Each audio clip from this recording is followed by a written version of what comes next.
थांबावं वाटतंय आता. नको हा लढा, नको ही लढाई. कोणासाठी लढायचंय? सामान्य जनतेसाठी. ती कुठे पाठीशी उभे राहते तेव्हा? प्रत्येकाला आपापलं पडलेलं आहे. मग आम्ही समाजासाठी लढत असताना कशाला स्वतःला एवढा त्रास करून घ्यायचा आहे?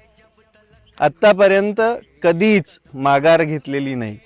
भविष्यात कधी घेईल असंही वाटत नाही.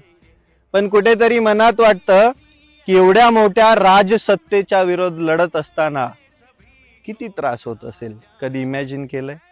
आता तुम्ही म्हणाल आम्ही थोडी सांगितलंय तुला लढायला. मग तुम्ही असंच कधीपर्यंत मरणार सामान्य म्हणून? अरे तुमच्या कांद्याला 10-8 रुपयाचा भाव भेटतो तरी तुम्ही बोलत नाहीत.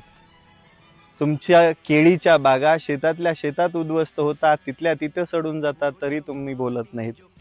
ऊस घातल्यानंतर त्याचे हप्ते चातक पक्षासारखं पावसाची वाट बघत बसल्यासारखं पैशाची वाट बघत बसता तरी हप्ते तुमच्या खात्यावर पडत नाही, तरी तुम्ही बोलत नाही. काय ना, तुम्हाला तुमच्या अंगामध्ये रक्त थोडी आहे, तुमच्या अंगामध्ये तर पाणी भरलेलं आहे ना. तुम्हाला चंद गद्दार राजकारण्यांची गुलामी करायची सवय लागलेली आहे. ती गुलामीची सवय जाईनाच या भारतामधून. काही फरक पडत नाही. एवढं सोन्यासारखं पीक उभा केलंय मी माझ्या शेतात. या शेतामधून 2 टायमाची भाकर तर मला भेटेलच. तुमच्यासाठी लढत होतो फक्त आणि फक्त तुमचं आयुष्य बदलावा म्हणून. पण बोलतोय म्हणून हजारो विरोधक. अरे सत्ताधारी राज्याचा महसूल मंत्री खोटा गुन्हा दाखल करण्यामध्ये व्यस्त आहे.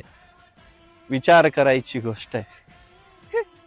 खरं बोललं की यांच्या बुडाला आग लागते. पण एक गोष्ट कायम लक्षात घ्या, तुम्ही जेवढं शांत बसाल तेवढे तुम्ही रगडले जाणार, आणि जेवढे तुम्ही बोलाल तेवढेच तुम्ही उसळी घेऊन क्रांतीच्या मार्गावर चलाल.